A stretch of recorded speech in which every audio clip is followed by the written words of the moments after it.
Irmãos, o Senhor tem falado conosco poderosamente a respeito das grandes guerras que nós enfrentamos, e foi ministrado nos últimos 2 cultos, nos últimos 2 domingos, sobre essa grande guerra interior, a guerra que é travada, amados, no reino espiritual, entre a nossa natureza carnal e a natureza espiritual, entre o velho homem, a velha criatura, e o novo homem, aquele que nasceu de novo pelo poder da obra gloriosa do Senhor Jesus. Hoje nós vamos falar de um combate real. Esse combate, ainda que tenha sido vencido no reino espiritual, ele foi um combate real, um combate efetivo. Quando nós observamos aqui, amados, esses 2 homens, Saul e Davi, nós nos deparamos com 2 realidades muito diferentes, de 2 homens que foram igualmente escolhidos por Deus para uma grande obra. Saul foi o primeiro rei de Israel. E quando Deus escolheu a Saul, amados, diz a palavra de Deus, eu queria que os irmãos fossem até aqui, no início do livro de 1 Samuel,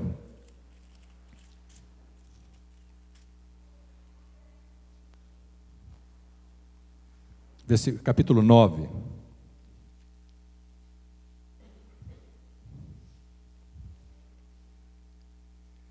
Que diz assim, versículo 1: E havia um homem de Benjamim, cujo nome era Quis, filho de Abiel, filho de Zeror, filho de Becorate, filho de Elias, filho de um homem de Benjamim, varão alentado em força. Esse tinha um filho, cujo nome era Saul, jovem e tão belo, que entre os filhos de Israel não havia outro homem mais belo do que ele. E desde os ombros para cima, sobressaía a todo o povo. Esse era Saul. Imagine, amados, as servas de Deus quando olhavam para Saul. A palavra de Deus fala que ele era jovem, tão belo que não tinha ninguém belo igual ele no meio do povo de Israel. Ele não era apenas belo, ele era alto, forte. E ele foi o escolhido por Deus para ser o primeiro rei de Israel. Preste bem atenção. Nós olhamos as características físicas de Saul. E certamente a sua beleza, a sua força, a sua altura impressionava todo o povo de Israel. E aquela escolha de Deus passou a ser uma marca. O próprio profeta Samuel, ele entendeu que Deus havia escolhido Saul pela sua altura, pela sua força, pela sua beleza, e talvez tenha entendido que todos os demais reis de Israel deveriam seguir esse mesmo padrão. Mas Deus, amados, Ele opera na sua multiforme graça. Não existe compromisso de Deus em seguir padrão. O único padrão que Deus se compromete a seguir, os únicos limites que Deus se compromete a obedecer, são o padrão e os limites da sua própria palavra. Deus não age fora da sua palavra. Ainda que muitas vezes nós tentemos fazer com que Deus haja de acordo com o nosso querer, Ele não age fora da sua palavra. Quando Deus escolheu dessa forma, ficou essa posição. E Samuel guardou aquilo para si.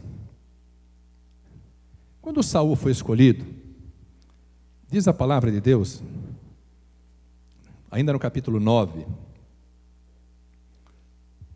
quando Samuel vem e Deus diz assim no versículo 18, diz assim a palavra, 17: E quando Samuel viu a Saul, o Senhor lhe disse: Eis aqui o homem de quem já te tenho dito, este dominará sobre o meu povo. E Saul se chegou a Samuel no meio da porta e disse: Mostra-me, peço-te, onde está aqui a casa do vidente, do profeta? E Samuel respondeu a Saul e disse: Eu sou o profeta. Sobe diante de mim ao alto, e comei hoje comigo, e pela manhã te despedirei, tudo quanto está no teu coração te declararei. Versículo 21. Então respondeu Saul e disse: Porventura, não sou eu filho de Benjamim, da menor das tribos de Israel? E a minha família, a menor de todas as famílias da tribo de Benjamim? Por que, pois, me falas com semelhantes palavras? Vou repetir. Disse Saul: Porventura, não sou eu filho de Benjamim, da menor das tribos de Israel? e a minha família o menor de todas as famílias da tribo de Benjamim? Por que, pois, me falas com semelhantes palavras? Amados, olha a humildade de Saul. Ele não sabia que Deus já o havia separado para ser rei. Ele não sabia que ele seria ungido logo na sequência. Que o capítulo 10 diz assim, versículo 1: Então tomou Samuel um vaso de azeite, e lhe o derramou sobre a cabeça, e o beijou, e disse: Porventura, não tem ungido o Senhor por capitão sobre a sua herdade? Ele não sabia que a unção viria sobre a vida dele.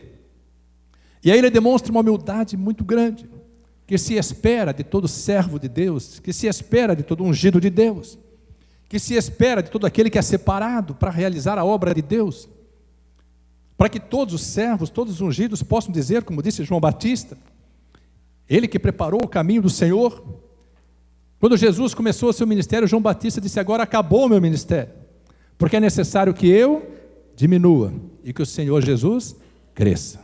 Amados, essa humildade de Saul, eu creio que era sincera, mas a partir do momento que ele recebeu a unção, amados, alguma coisa mexeu no coração de Saul.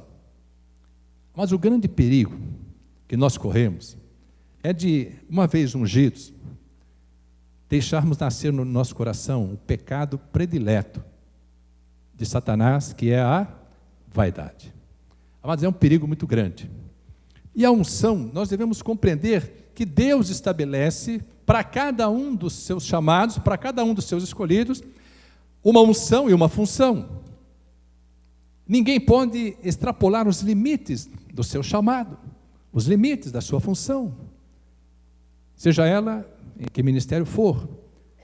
A palavra de Deus fala que Deus separou uns para apóstolos, outros para profetas, outros para pastores, outros para evangelistas, outros para doutores e mestres, tendo em vista a edificação do corpo de Cristo, para que todos cheguemos ao pleno conhecimento do Filho de Deus, ao pleno conhecimento da palavra, e não sejamos mais meninos inconstantes, levados ao redor por qualquer vento de doutrina. Amados, a unção de rei, ela era uma, a unção sacerdotal era outra. Ao rei não era permitido sacrificar no altar do Senhor, porque os únicos que podiam sacrificar ao Senhor eram os sacerdotes. E quando subiu, amados, aquela vaidade no coração de Saul, ele achou que, sendo rei, ele podia também exercer a função de sacerdote. E diz a palavra que um dia ele, desobedecendo a uma ordem de Samuel, ele sacrificou ao Senhor. No capítulo 13, primeiro livro de Samuel ainda,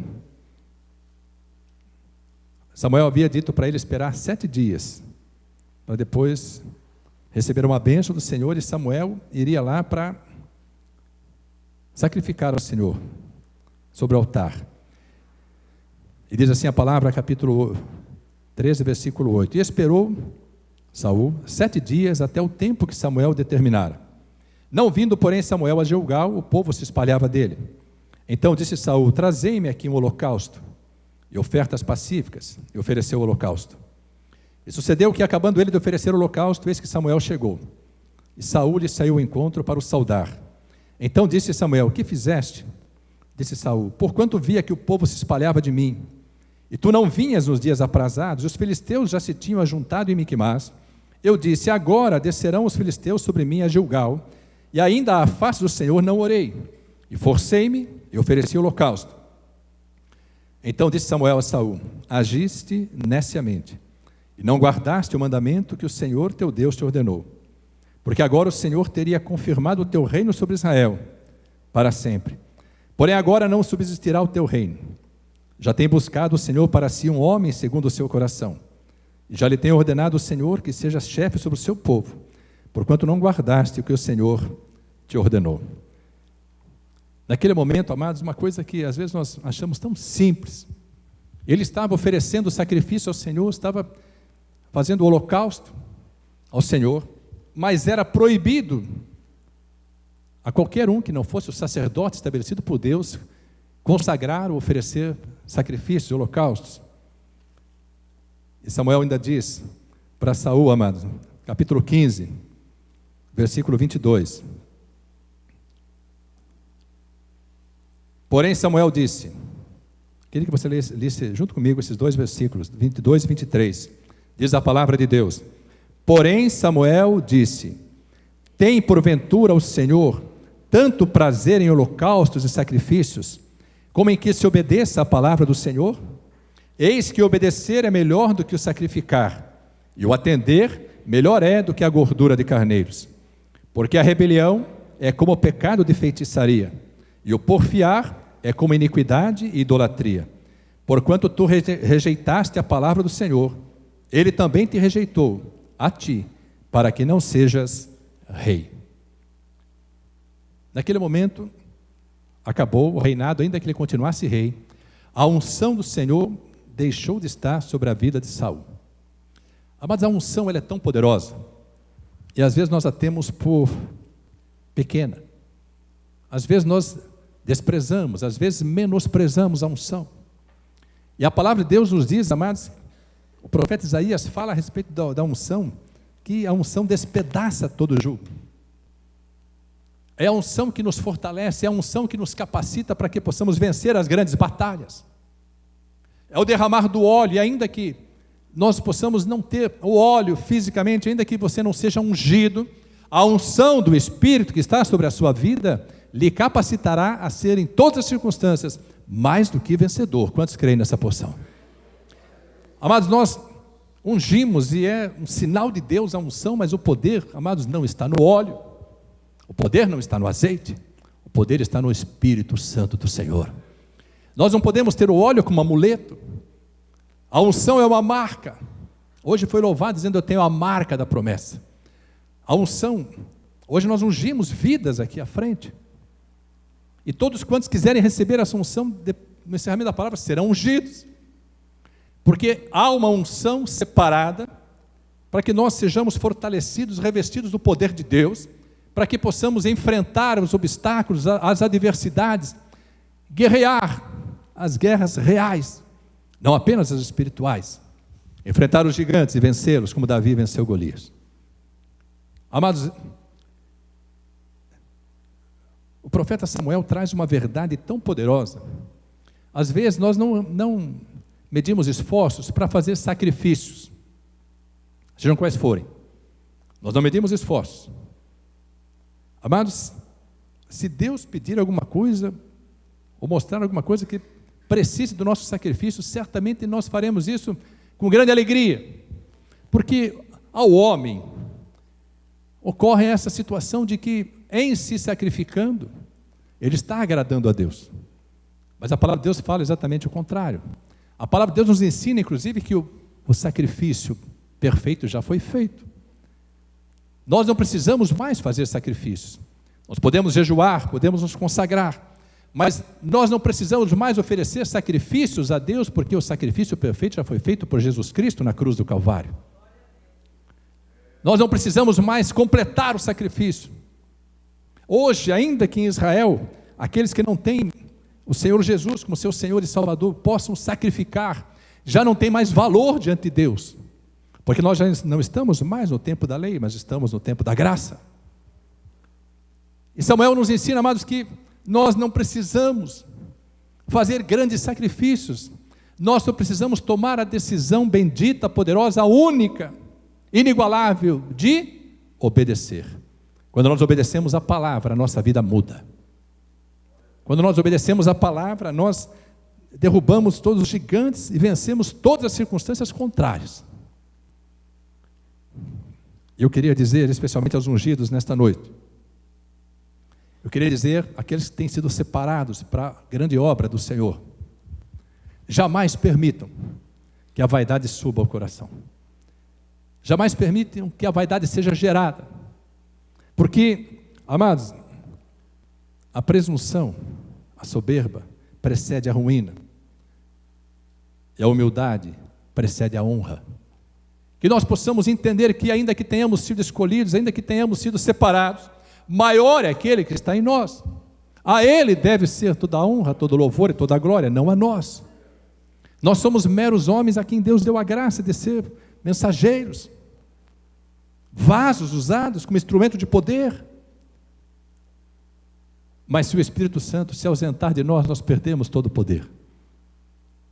Quando Saul desobedeceu, foi encerrado o reinado dele. E Deus, como nós vimos na palavra, disse para Samuel: eu já tenho buscado para mim um homem segundo o meu coração. Esse homem seria Davi. 1 Samuel 16, diz assim a palavra de Deus. Versículo 6. E sucedeu que, entrando eles, viu a Eliabe, e disse: certamente está perante o Senhor o seu ungido. Porém o Senhor disse a Samuel: não atentes para a sua aparência, nem para a altura da sua estatura, porque eu tenho rejeitado. Porque o Senhor não vê como vê o homem, pois o homem vê o que está diante dos olhos, porém o Senhor olha para o coração. Quando entrou Eliabe, Samuel olhou e falou assim: é igualzinho Saul, alto, belo, forte. Foi esse que Deus escolheu. Aí Deus, que nos surpreende a cada dia, que nos deixa perplexos a cada momento, por mais intimidade que tenhamos, amados, quando Deus age, nós nos surpreendemos, porque Deus faz as coisas, e as coisas que Ele faz são perfeitas. Nós não temos nada a acrescentar, nada a tirar. O caminho do Senhor é reto, a sua palavra é perfeita, o seu agir é perfeito, o seu querer é bom, agradável e perfeito. Ele disse para o profeta Samuel, homem consagrado a Deus, que tinha intimidade com Deus, mas Deus jamais vai permitir intimidade tal que nos faça adivinhar ou tentar saber quais são os próximos passos do agir de Deus, de que forma Ele vai agir. Até para que essa presunção, essa soberba, essa vaidade não cresça no nosso coração. Até para que não achemos que estamos numa posição que jamais deveremos cair, porque a palavra mesmo nos alerta dizendo: aquele que está em pé, cuide para que não caia. Quando Samuel olhou e falou: eis o segundo rei de Israel, esse é o homem segundo o coração de Deus, Deus falou: Samuel, para um pouco, para de olhar para a aparência. Eu não olho para a aparência. Deus não vê como vê o homem. O homem olha para a aparência, Deus olha para o profundo do coração. Amados, como é maravilhoso nós entendermos esse processo e saber que é da nossa fidelidade, da alegria em servir, da alegria de estar na casa do Senhor, da presença do Espírito Santo em nós, que virá a nossa força. A nossa força, amados, não vem do nosso preparo físico, não vem, amados, daquilo que nós temos como recursos, dos talentos que temos. A nossa força vem da obediência, a nossa força vem da alegria, a nossa força vem da consagração, a nossa força vem do agir do Espírito em nós. E quando a unção vem sobre as nossas vidas, nós somos revestidos de poder. Isaías, comigo até o livro do profeta Isaías, capítulo 10, versículo 27.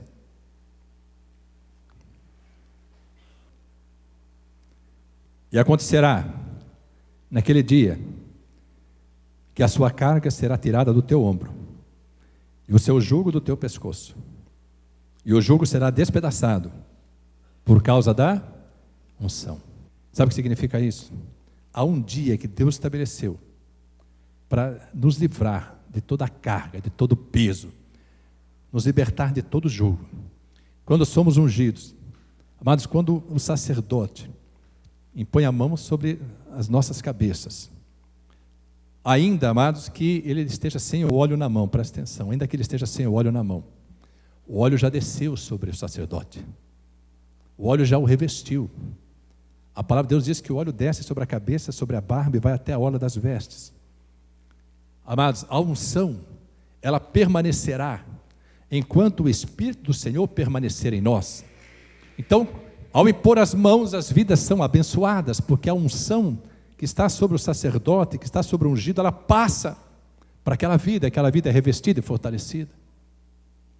Amados, a unção nos é dada para quebrar todo jugo, mas é preciso nós entendermos esse processo, porque nós, ainda que não queiramos, nós haveremos de enfrentar, às vezes, dia após dia, não apenas o leão, não apenas o urso, mas também gigantes. Amados, quantas vezes nos defrontamos com gigantes, com circunstâncias adversas, que tentam impedir a nossa vitória. Eu quero perguntar para você, quantas vezes o gigante tem se levantado, quantas vezes o leão tem se colocado no seu caminho, quantas vezes o urso tem se colocado no seu caminho para tentar impedir a sua vitória. Quantos aqui têm passado por grandes lutas e provas? Levante a mão, permaneça com a mão levantada. Há uma unção sendo derramada sobre a sua vida, para que você seja fortalecido e possa vencer todas as batalhas, não apenas as espirituais, mas aquelas que são reais. Pode baixar a mão. Ainda que a palavra de Deus diga que a nossa luta não é contra a carne e o sangue, existem circunstâncias, existem vidas que se levantam contra a nossa vida, contra a nossa casa. Quantos têm se levantado contra os seus projetos? Quantos têm se levantado contra o seu trabalho? Quantos têm tentado frustrar os seus projetos, entulhar os seus poços? Quantos têm tentado impedir a sua vitória?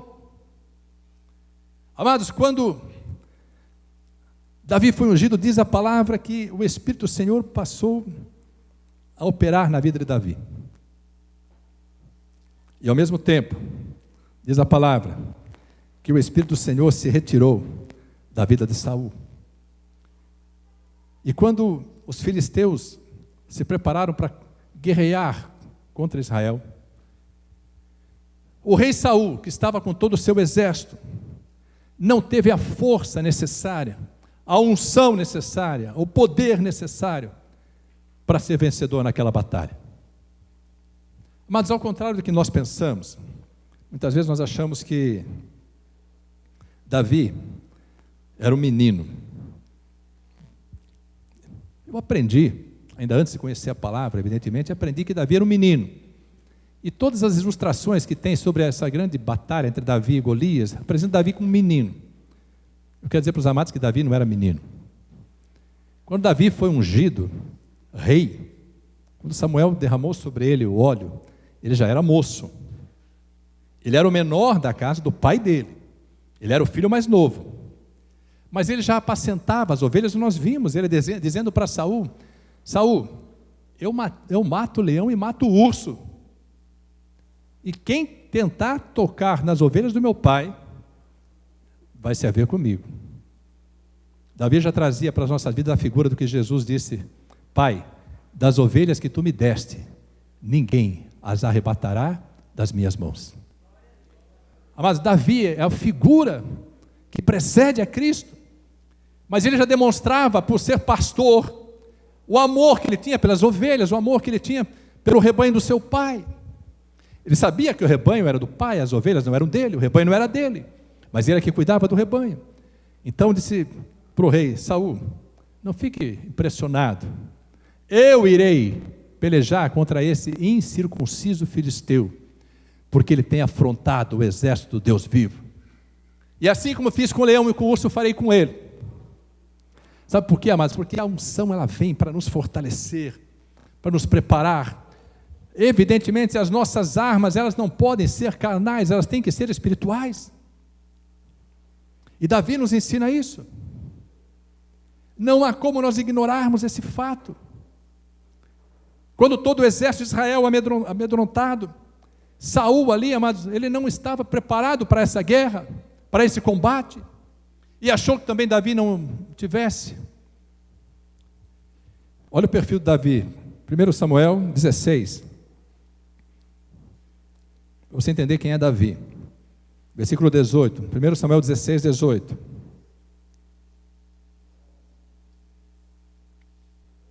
Diz assim a palavra de Deus: então respondeu um dos jovens e disse: eis que tenho visto um filho de Jessé, o belemita, que sabe tocar, e é valente, e animoso, e homem de guerra, e sisudo em palavras, e de gentil presença.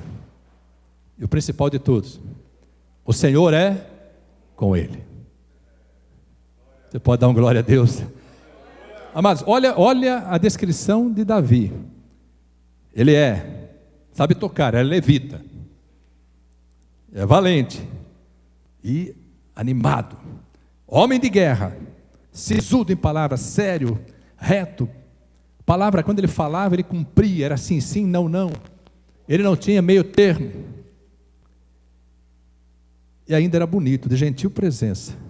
Mas, sobretudo, o Senhor é com ele. Não era nem um menino, era homem de guerra. Ele só não tinha idade para ser alistado no exército. Por isso ele não estava nas fileiras da batalha. Mas a unção já estava sobre ele. Amados, e quando nós temos sobre nós o poder de Deus, não há impedimento para a nossa vitória.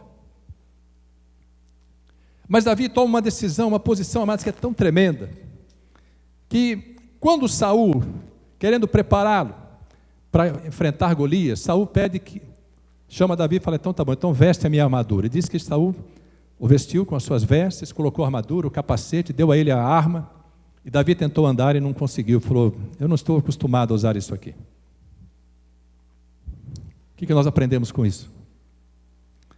Amados, você quer ser mais do que vencedor? Enfrentando gigantes, adversidades, circunstâncias contrárias, ainda que seja a tribulação, a angústia, a perseguição, a fome, a nudez, o perigo, a espada. Não vista a armadura de derrotados. Não vista a armadura de quem já não tem mais o coração presente no altar do Senhor. Não use a armadura de quem já não está mais revestido no poder do alto. Com quem você tem caminhado, com quem você tem andado, que vestes você tem vestido, quem é o seu conselheiro. Amados, quando Saul disse para Davi, querendo até honrá-lo, mas ele já não tinha mais a honra, já não tinha mais a unção, falou, usa a minha armadura. Amados, se Davi tivesse ido com a armadura e com a espada de Saul, Saul diria assim, foi a minha armadura e a minha espada que venceu.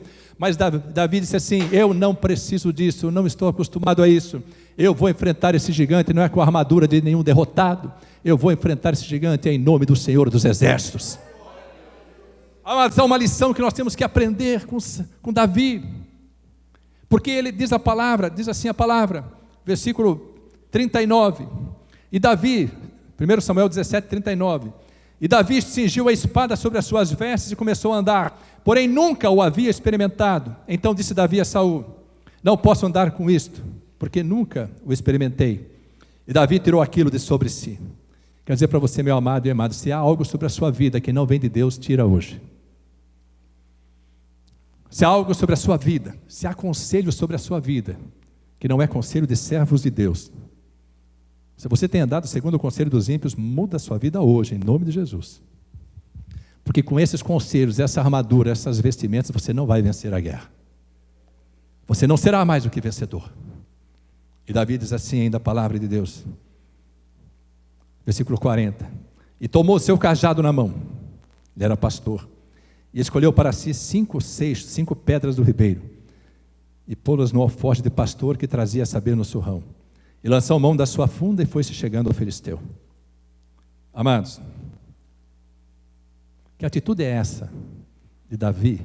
O que ele nos ensina para que nós possamos verdadeiramente nos preparar para sermos mais do que vencedores? 5 pedras tiradas do ribeiro. Nós estamos plantados junto aos ribeiros de águas. Amados, a palavra que flui do altar, ela é a figura de um ribeiro. Nós, como vida, somos comparados a árvores, e o Salmo 1 diz exatamente isso, que aqueles que têm o prazer na palavra de Deus são como árvores plantadas junto aos ribeiros de águas.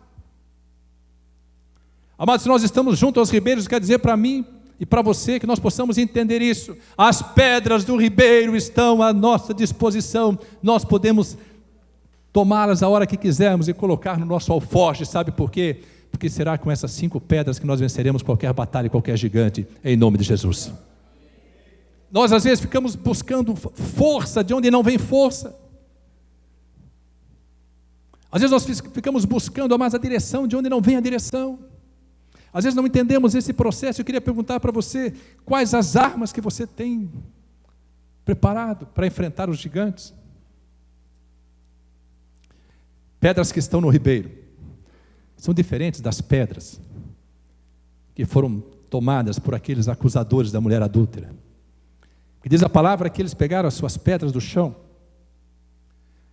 Eram religiosos, mas não eram espirituais. eram escribas, estavam na sinagoga, mas não havia amor no coração deles. Então diz a palavra que eles pegaram aquelas pedras e foram se apresentar até Cristo, e disseram para Jesus: essa mulher foi apanhada em adultério, e diz a lei de Moisés que ela deve ser apedrejada até a morte. O que tu dizes? Amados, diz a palavra que eles estavam tentando, estavam provando Jesus, porque se Jesus dissesse assim: a lei manda, pode apedrejar, eles diriam para ele: mas o senhor não tem pregado o amor? O senhor não tem pregado o perdão? Como manda matar? E se ele dissesse: ela pecou, mas vamos perdoá-la, vamos amá-la, todos temos pecados, eles iam dizer para ele: você está blasfemando, está indo contra a lei, porque a lei manda matar. Amados, é como a história do pássaro que estava na mão do sábio. E um outro sábio foi perguntado para outro sábio: diga para mim, esse pássaro está vivo ou está morto? E esse sábio astuto pensou consigo: se ele disser que está vivo, eu mato, aperto a mão. Se ele disser que está morto, eu solto, ele vai voar. E aquele sábio olhou para esse outro sábio e disse assim: a vida desse pássaro está nas suas mãos. Existem respostas que Deus nos dá, existem palavras de sabedoria que Deus nos dá para que mudemos a nossa história. E Jesus, olhando para as pedras cheias da marca do pó da terra, que é o símbolo do pecado, Jesus olha para eles e diz a palavra que ele começa a escrever na terra. Eu creio que Jesus escrevia ali o pecado de todos eles, disse para eles: aquele que não tem pecado, atire a primeira pedra. E a palavra diz que eles devolveram as pedras ao pó. Pedras que estão no pó são contaminadas. Às vezes nós queremos tomar essas pedras para vencer as nossas batalhas. Mas Davi, um homem segundo o coração de Deus, sobre quem repousava a unção, ele foi até o ribeiro e pegou as 5 pedras. Pedras que saem da água viva da palavra de Deus, são pedras purificadas, santificadas, preparadas para a vitória. Você precisa carregar na sua vida essas 5 pedras. Amados, nenhum crente temente a Deus, nenhum crente que conhece a palavra deixa de caminhar carregando essas 5 pedras. Que pedras são essas? Primeira pedra que nós precisamos carregar se chama fé. Sem fé é impossível agradar a Deus. Amados, ainda que nós tentemos vencer os combates, as batalhas, ainda que tentemos derrubar as muralhas, vencer os gigantes, se nós não tivermos fé, diz a palavra de Deus que sem fé é impossível agradar a Deus. Não adianta. A fé, amados, é o veículo que vai nos levar ao lugar da vitória. Eu não sei quais as promessas que Deus tem sobre a sua vida, não sei o quanto você tem crido, mas eu quero dizer para você, você precisa carregar essa pedra. Você não vai alcançar vitória se você não tiver fé. Não vai alcançar. Ela precisa estar no seu alforje. Porque haverá um momento em que ela vai precisar ser sacada. Você vai precisar tirá-la. E talvez você tenha que vencer grandes batalhas apenas crendo. Você pode dizer: eu não tenho força. Mas você pode todas as coisas naquele que te fortalece. Você pode dizer: eu não consigo. Mas o Senhor vai operar por você, e quando Ele opera, ninguém pode impedir. A fé é o veículo que vai tirar você do ponto onde você está e levá-lo até o lugar da sua vitória. Quantos creem nessa porção? Glorifique a Deus. Nós precisamos carregar essa pedra, a pedra da fé. Segunda pedra é a pedra da esperança.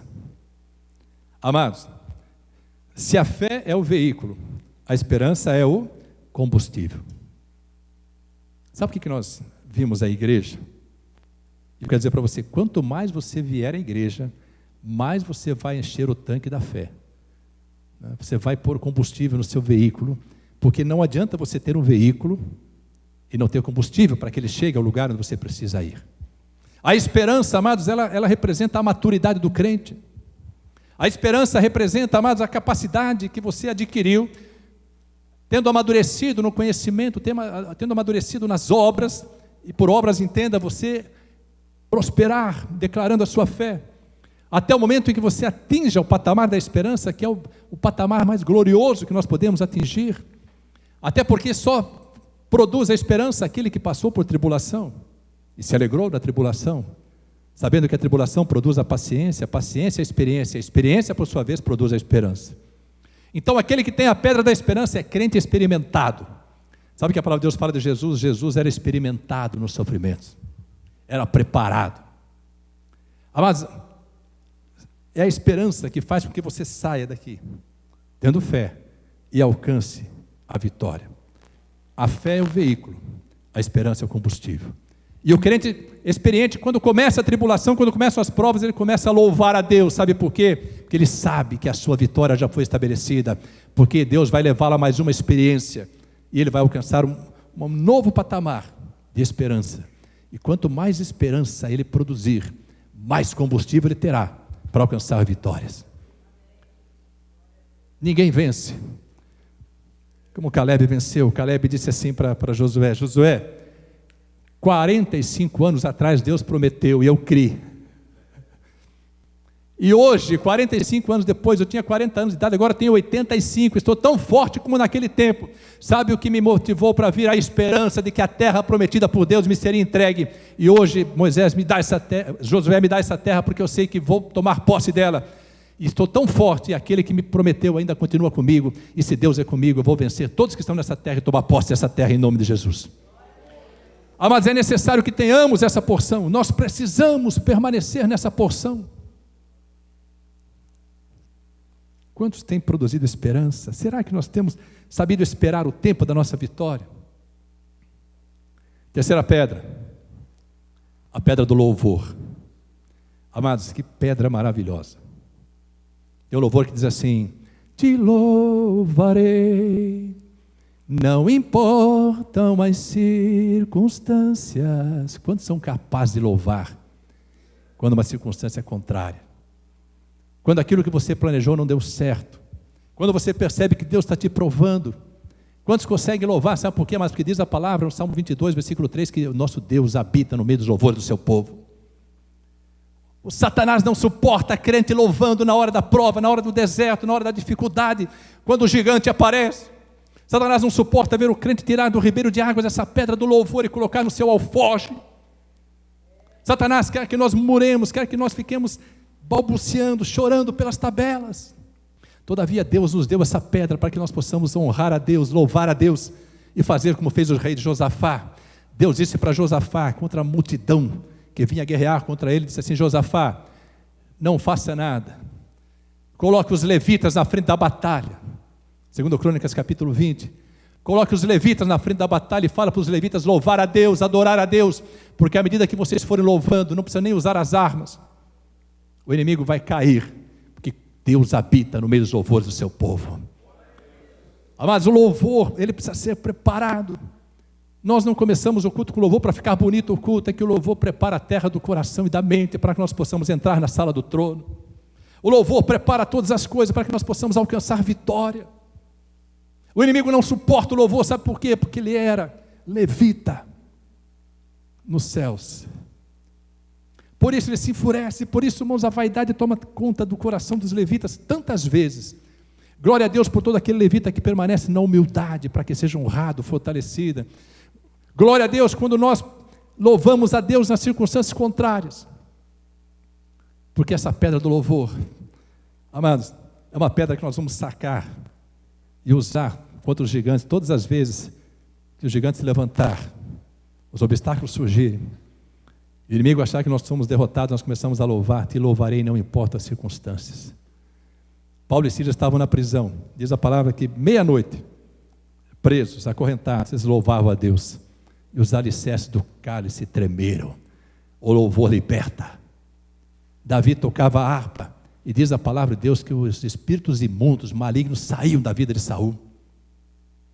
O louvor, amados, ele prepara o nosso coração, a nossa mente, ele nos faz adentrar na sala do trono.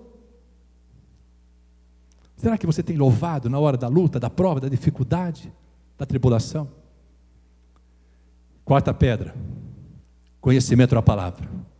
Não estou falando de você ter a Bíblia. A Bíblia é o livro mais vendido do mundo. E será sempre. Hoje a Bíblia está no celular, no tablet, no iPad, em todo lugar você baixa. Bíblia online, tem tudo, não tem problema nenhum. Continuará sendo o livro mais vendido do mundo. Mas você pode ter a Bíblia na sua casa, 1, 2, 3, quantas quiser. Você pode carregar ela na sua bolsa. Você pode ter uma Bíblia pequena, para que você pareça aí um agente secreto de Cristo. Para que ninguém saiba no seu trabalho que você serve a Deus, que você é crente. Satanás não está preocupado com quem tem a Bíblia na mão, no tablet, no celular, onde quer que seja. Ele está preocupado com quem tem a Bíblia no coração e na mente. Ele está preocupado com quem conhece a palavra. Sabe por quê? Porque ele sabe que quem conhece a palavra vai fazer com ele como Jesus fez quando foi tentado no deserto e Satanás disse assim: se tu és o Filho de Deus, fazer com que estas pedras se transformem em pães. Ele disse assim para Satanás: nem só de pão vive o homem, mas de toda palavra que sair da boca do Senhor. Você pode glorificar a Deus. Satanás vinha para ele distorcendo a palavra e disse assim: se tu és o Filho do homem, que levou ele ao pináculo do templo, se tu és o Filho do homem, lança-te daqui abaixo, porque está escrito que aos anjos Deus dará ordem a teu respeito para te guardarem. Jesus disse para ele: também está escrito, não tentarás o Senhor teu Deus. Levou ao monte e mostrou todos os reinos da terra que são dele. O reino de Deus estava vindo, o reino da terra era de Satanás. E disse assim: se prostrado me adorares, tudo isso será teu. Jesus falou assim: está escrito, somente ao Senhor teu Deus adorarás e só a Ele prestarás culto. Amados, o conhecimento da palavra faz com que nós saibamos usar a palavra exatamente no momento em que precisamos. Ela é a espada do Espírito. Você precisa conhecer a palavra, porque você não sabe a hora que você vai ter que usá-la. Quando o inimigo se levanta, quando as circunstâncias contrárias se apresentam, você saca da espada do Espírito, e através dessa espada, revestido da armadura de Deus, não da armadura de Saul, você é mais do que vencedor em qualquer circunstância. Você precisa não apenas precisa conhecer a palavra, e mais do que conhecer, praticar a palavra. Não haverá gigante que resista, você será mais do que vencedor. E a quinta pedra, foi a pedra que Davi usou. Amados, preste bem atenção. Fé, esperança, louvor, conhecimento da palavra, essas 4 pedras não podem faltar no seu alforje, na sua bagagem espiritual. São armas preparadas por Deus para a sua vitória. Mas a quinta pedra também não pode faltar. E diz assim a palavra de Deus: o gigante falou para Davi: sou eu algum cão, para que venhas a mim com a sua funda? Davi disse para ele, versículo 45, Samuel 17, 45: tu vens a mim com espada e com lança e com escudo, porém eu vou a ti em nome do Senhor dos Exércitos, o Deus dos Exércitos de Israel, a quem tens afrontado. A quinta pedra é o nome de Jesus.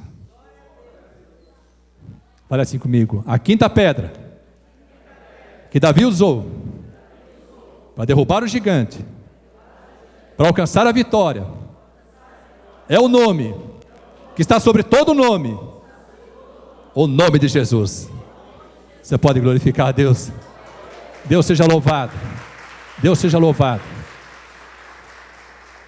Amados, é em nome de Jesus. O gigante não permanece em pé. Ele sabia, amados. Ele tinha as outras 4 pedras, mas ele disse assim: eu vou a ti em nome do Senhor dos Exércitos. E aquela pedra derrubou o gigante. Em nome de Jesus, nós alcançamos vitórias. Em nome de Jesus, nós expulsamos demônios. Em nome de Jesus, nós curamos enfermos. Em nome de Jesus, nós caminhamos, porque há poder no nome de Jesus. Eu não sei qual pedra você vai precisar usar para vencer a sua batalha. Talvez você esteja precisando da pedra da fé. Talvez o que esteja faltando para você é a esperança, para que você espere Deus realizar as promessas, cumprir as promessas. Talvez esteja faltando para você louvar na hora da dificuldade. Nós encerraremos esse culto com louvor. Talvez esteja faltando para você conhecer a palavra, para que não seja enganado pelo inimigo. Talvez esteja faltando para você conhecer e usar verdadeiramente o grandioso, glorioso, inigualável poder que há no nome de Jesus. Eu não sei qual é a pedra que você precisa usar. Não sei quantas faltam no seu alforje. Falta 1, 2, 3, a 5, ou você tem todas elas? De qualquer forma, coloque-se em pé agora na presença do Senhor.